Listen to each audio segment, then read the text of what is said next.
meus amigos, muito boa tarde. Eu sou o Gustavo, sejam todos muito bem-vindos. E esse vídeo tem endereço completo. Vai dedicado a 3 experts quando o assunto se refere ao Islã. O Sheik Rodrigo, Daniel Mapa Astral e o sociólogo Henry Alhos com Bugalhos. Pessoas que defendem o Islã. E no caso do Sheik Rodrigo, que fez uma live com o Daniel Mapa Astral, citou várias mentiras, e quando a Déa Fernandes fez um vídeo refutando o que foi dito, em vez de replicarem com fatos, replicaram com falta de respeito. E esses 3 não merecem nenhum respeito da minha parte. Não o Henry Alhos com Bugalhos, ele não fez nenhuma réplica, mas ele ultimamente tem falado muito e muita besteira, criticando cristãos, etc. Então, como aqui é uma plataforma democrática e pública, eu quero expressar aqui também os meus pensamentos, a minha opinião. Ou melhor, não a minha opinião, eu quero mostrar com fatos o que na realidade é o Islã. E se você defende, se você também apoia, saiba que você está sendo enganado. Bom, sem muitas demoras, vamos então compartilhar aqui a minha tela. Aqui já está compartilhado.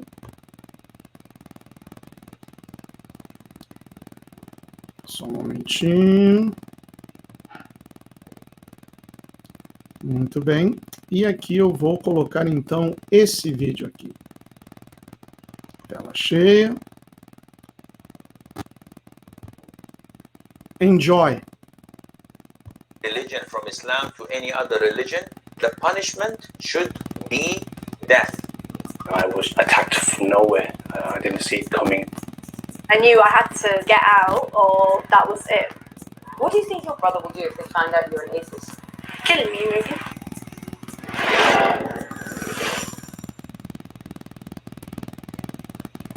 Deixando o Islã.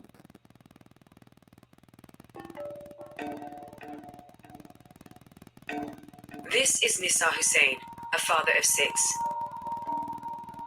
In November last year, he was going to his car when this happened. 2 hooded men brutally beat him to the ground. He was left with broken bones and hospitalized. He says he was attacked because he left the faith of Islam and converted to Christianity. Since then, he says he's faced continual harassment from his local Muslim community in the north of England.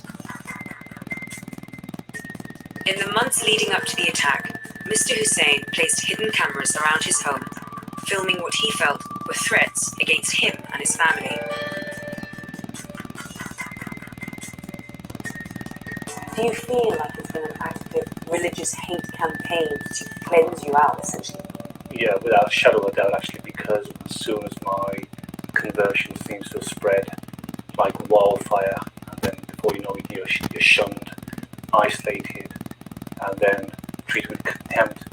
From 2000 onwards, had 3 cars written off, almost daily abuse, intimidation, harassment, bricks thrown through the bay window, sworn at, spat at my wife, especially with my daughters, being intimidated, harassed, and things are escalated to such a degree that you literally are having to flee for your lives, actually.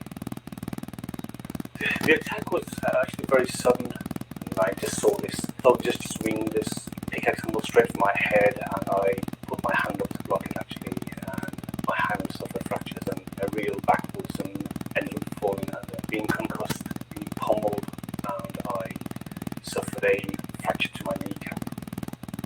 We have lived with death threats and threats to our welfare and safety.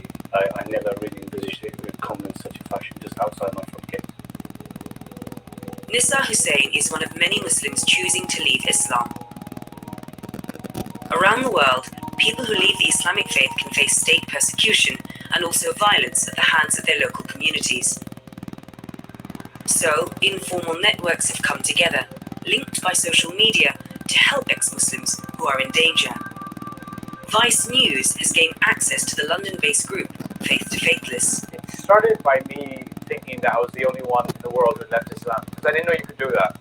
And quickly I realized, online at least, that that's not true.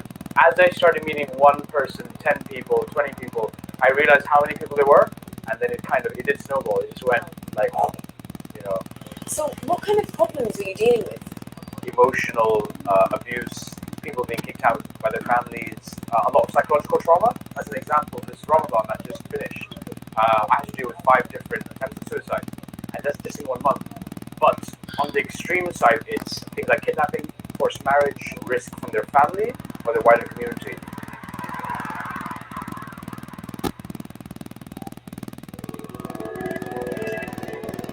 Although Faith to Faithless is very private, Sarah is one person prepared to speak openly. She says she lost her faith around the age of 12, and things came to a head 2 years ago. So when I was 17, I had a boyfriend, my first boyfriend, and unfortunately my parents found out quite early on into the relationship as well. And basically my parents threatened me with, they're going to pull me out of college, they're going to marry me off. It felt like lockdown, and I knew I had to either get out or that was it. So I didn't really have anywhere to go. They'd already taken away anything I could use to contact anyone else. But luckily, while I was actually looking for a way to kill myself, actually, I found my old phone, which had some old numbers, and I left. I literally ran out of the house through fields as far as I could. Now I talk to my family, and I kind of feel like we don't need each other anymore, and we're never going to be quite right again. So that's quite difficult. But yeah, I have had quite a few suicide attempts since, unfortunately. Since leaving your parents' house? Since leaving, yeah. When you were back 17? Yeah. It's mainly loneliness. Feeling lonely, feeling like no one wants you, no one needs you.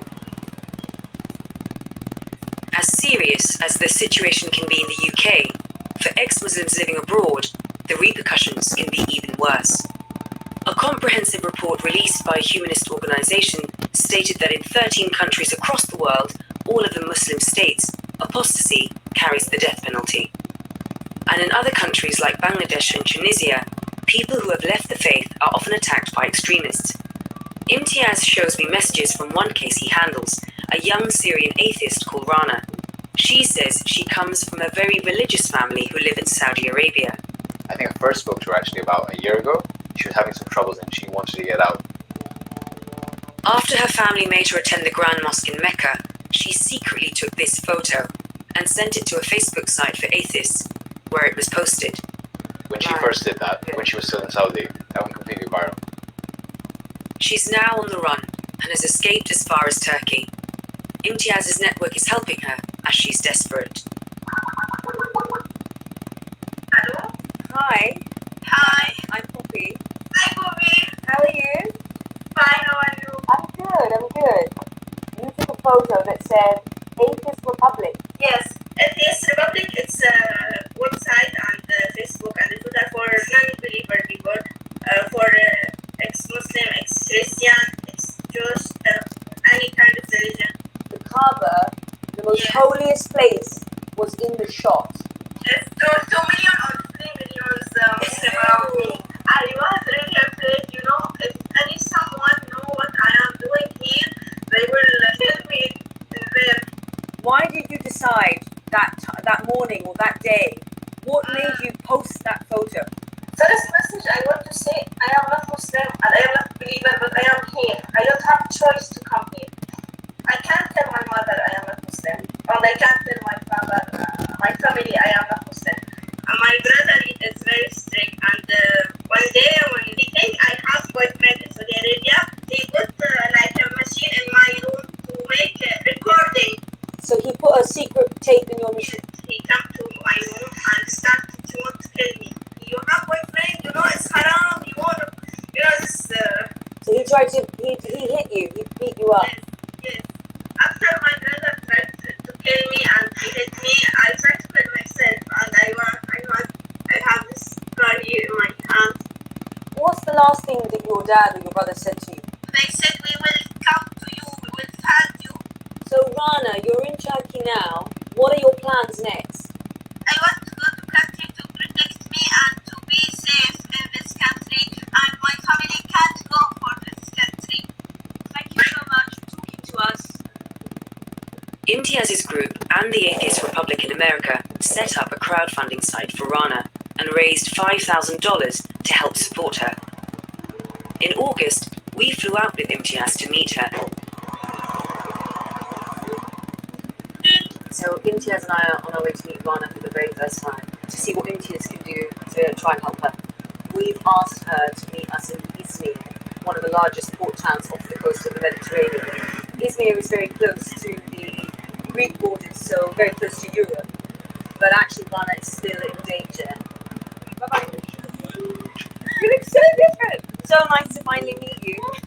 She's changed her appearance because she's nervous the local Syrian population may find out who she is. This is Rana's flat. It's through the crowdfunding that she's been able to pay rent on this place. But she doesn't have long. I have 3 weeks. So Rana, can you show me around? Yeah, see my stuff. Rana, all this stuff here, you packed with you from Saudi. No, only my abaya and t-shirt. What's the plan? If I get any visa, I can go to Europe. She says her family knows she's in Turkey, but they don't know that she ran away because of her atheism. What do you think your parents will do, like your dad or your brother will do if they find out you're an atheist? Kill me, maybe. You're being serious? Over lunch, Rana shows me a video she recorded of her first day in Turkey. I was walking here in the street and I see some people play music. And you were saying you wanted to dance in the streets. What did you say? Your dream was I dreamed there was this dance in the street. What are the dangers of living here? What are you really worried about? My family know I am.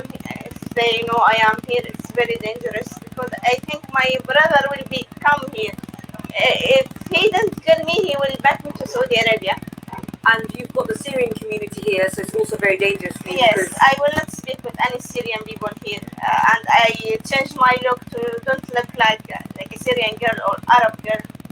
Imtiaz is trying to find a refugee charity that can help Rana in Turkey. But she's thinking of having herself smuggled illegally into Europe, despite the dangers. So we spoke to some people who work in this area. The problem with illegal is that because you go through the ocean sometimes with the truck, a lot of people die. You know that, I'm sure. But also you're a woman. There's a very, very different danger for women. You know, I understand if you don't have a choice, you don't have a choice. If I don't have choice, I will do it. I understand. When I was in Saudi Arabia, I dreamed to walk alone in the street, like a normal people, like all girls dream about that in Saudi Arabia. Walk alone without cover, without hijab, without hijab.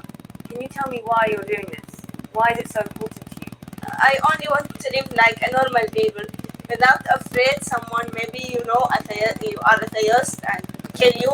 Without afraid your family you are not a believer. Is there anything that you miss about Saudi Arabia? My family. I know they are now worried about me and my big brother want to kill me, but I miss my time with my family. I miss my mother food, and I hope one day I can visit them. But not now. Yes. When I come here the first day, I only stand up in the street. Finally, I did it. Finally, Another one.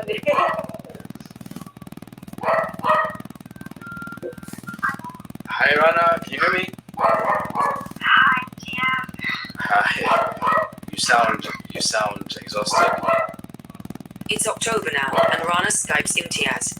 She says she's getting desperate. and has decided to be smuggled into Europe. Have you spoken to anyone about other routes out of Turkey? No, no. And you guys trust the people who are going to take you? No? Or yes? Or no? Yes, we know the people who want to go. Okay, my wife. Okay.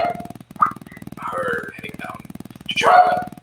There's a lot of risk there, but at the same time, there's also risk of things like that. She's been feeling very suicidal, and you can understand because she doesn't have a job, she's running out of money, she's got a month left on rent. A couple of weeks later, Rana starts sending us videos she takes on her phone. Tomorrow or after tomorrow, I will go to Europe. I feel afraid and worried. It's dangerous trip, but I don't have choice. I am wishing to leave Turkey now, but the weather will not help us. It's raining, but it's bad. The sea is dangerous now. Maybe I will trip tomorrow, not today. I leave my house yesterday and I give the owner the key. I don't have house now. We are waiting I am afraid, nervous, worried. The smugglers take her to a beach on the coast of Turkey. We are now on the way where we can go to Jersey. I hope to arrive safely. But that's all we hear from Rana for a while. After a few days, she makes contact again. So the last we heard from Rana was 2 days ago. I've just got messages come through on Facebook. She said that she was at the beach and 4 boats had set off for Greece. And she was supposed to be on the 5th boat. And apparently the moment she was supposed to get on that boat, the police came. Gender Mahir, we are scared for them. They search about refugee. So it looks like she's going to be in Turkey for a while longer.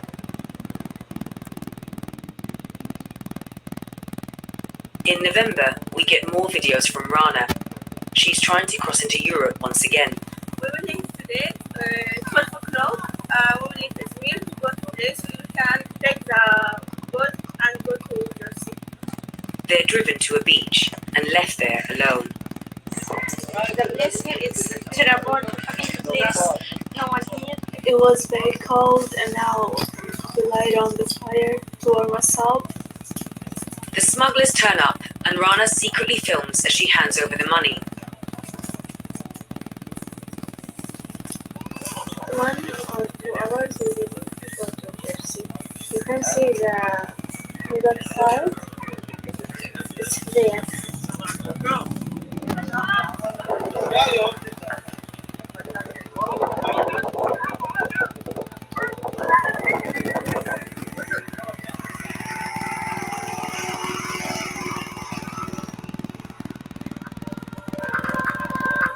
She's made it to a small Greek island first and then onto a boat to Athens. We are so happy. We have been so much people and how to take. Over the next 2 months, Rana continues to send us updates. She travels through Macedonia, Serbia, Slovakia, Croatia, Austria, and finally into Germany. I am so happy to be here. Thanks a lot. And I fly out to see her. So this is where Rana's ended up, in Cologne in Germany. It's New Year's Eve. She's in a refugee camp about an hour from here, and she's on her way to meet us now. Hi Rana, it's Poppy. Can you hear me now? Hello? I've seen you. Stay there, stay there. Oh, you've made it. You left Saudi Arabia, you left Turkey, and now you're here. What does it feel like? You're in this market, you're listening to this music. Dreaming. You feel you're normal people. After everything that you've been through, and everything that you've sacrificed, is it worth Yes, Saudi Arabia yes. for this? I want to complete my study. I want to study nuclear physics or nuclear engineering. I know what's feeling when you live like a Muslim girl, but you are not. How many think about they want to kill themselves, they want to die. Rana has now applied for asylum in Germany. But many more people around the world face persecution. like Raif Badawi and Ashraf Fayyad, in prison in Saudi Arabia, charged with apostasy. Meanwhile, Imtiaz says that since we started filming with him last year, he receives 4 more cases every week, and his group, Faith to Faithless, is about to start a tour of British universities where ex-Muslims will come out and share their stories.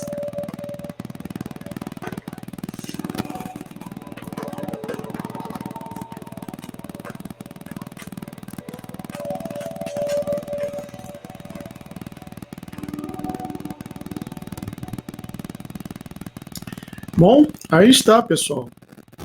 Esse é o Islã. Deixa eu voltar aqui e colocar uma pausa. Esse é o Islã.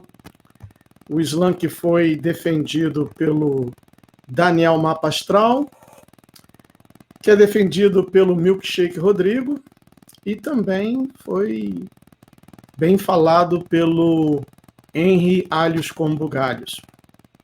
Mas, de repente, você pode dizer assim, mas, Gustavo, também muitas pessoas já abandonaram o cristianismo. Sim, abandonaram igrejas, cristianismo, mas o cristianismo, o verdadeiro cristianismo, não ameaça ninguém de morte. Veja o que essa menina, a Rana, teve que passar para chegar à Alemanha, na cidade de Colônia. Bom, vou ficando por aqui. Eu quero pedir desculpas pelo Buddy, né? Vocês sabem como ele é agitado. E Daniel Mapa Astral tá aí, ó. Gustavo, o homem do bigodinho. Obrigado pelo apelido. Caiu com uma luva. Bom, eu vou ficando por aqui e que comece o mimimi.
Ich möchte auf den Hinweis noch darauf, den ich schon einmal habe, dass nämlich, wenn wirklich die andere Welt von dem Judentum in einen allgemeinen Krieg gestürzt wird, das Judentum damit seine Rolle in Europa ausgespielt haben wird. Auch eine andere Macht, die sehr gewaltig war in Deutschland, hat unterdessen die Erfahrung erleben können.